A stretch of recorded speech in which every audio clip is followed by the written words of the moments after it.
So hi, I'm Ramesh. I'm student at Upgrad, and today I'll try to explain SVM using MNIST dataset and a case study built around it to identify digits.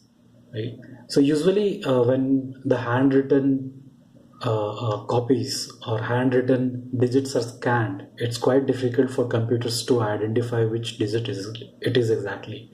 So using SVM, we develop a model and make sure like computer can identify these digits properly, right? So the algorithm also needs to be accurate as every digit written won't be of exact same structure, right? And therefore a model is prepared, right? And it is trained heavily to identify digits. Okay. And after proper training, new data can be fed to the model and the machine will be able to identify them pretty fine. Right. So before going into all this, like how MNIST data has been prepared is like a particular digit is scanned and it is broken into 20 by 28 by 28 matrix, and each block of this matrix is updated with intensity of black color, right, from 0 to 255, right, depending on which block has been covered properly by that particular digit. So to train the machine, support vector method was used. In SVM, basically hyperplanes are drawn to distinguish between groups of data. Right? There could be many planes which basically divide the data set, but to find the best hyperplane, maximal margin classifier is used. Whenever two groups are divided, we would have two or more points that are closest to the margin, and the distance from the plane for these points should be equal and maximum. Right? It is not possible to build a plane that will work best in all the scenarios, right? And follow this maximal margin classifier. But for this reason, right, soft margin classifiers are used. And to build soft margin classifiers, we use support vectors. Right? The support vectors are the closest point to the hyperplane that helps in building the hyperplane. Right? So SVMs are basically linear models as they use attributes in numeric form, and they create planes to distinguish between data sets, and these planes are geometrically linear, right? So there are many cases where the data is not linearly separable, right? And they need some special treatment or way to handle them, right? In such cases, if possible, slack variable is used.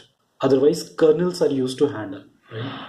So slack variable allows a little bit of error here and there, but a kernel is basically used to draw a very good non-linear boundary around the data sets.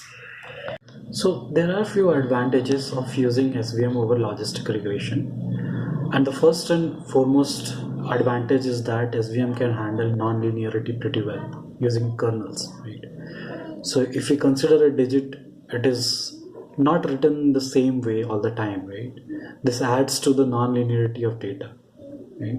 Using logistic regression, we can just provide probability, and that would not create any boundary but just tell us whether it is possibly the assumed digit or not, right? Secondly, SVM kernels handle huge number of parameters, right, which are non-linear, right? The kernel trick transforms the non-linear data into linear form and can perform heavy computation, right? So there are basically two hyperparameters that we use to tune the result. One is sigma and another is slack variable, or other term is like cost.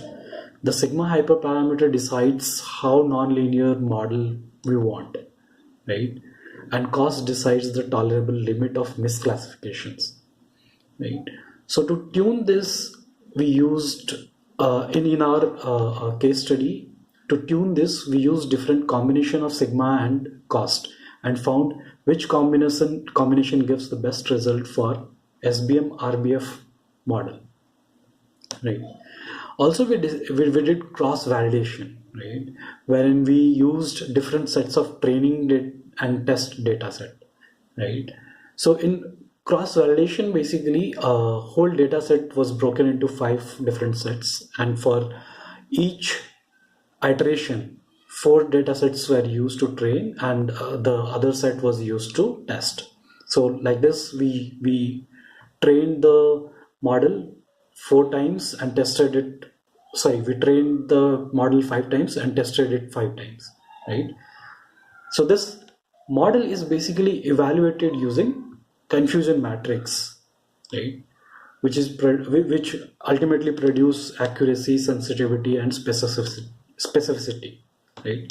Complexity of model and time to implement and execute that model also can be considered as the deciding factor to choose that particular model or not.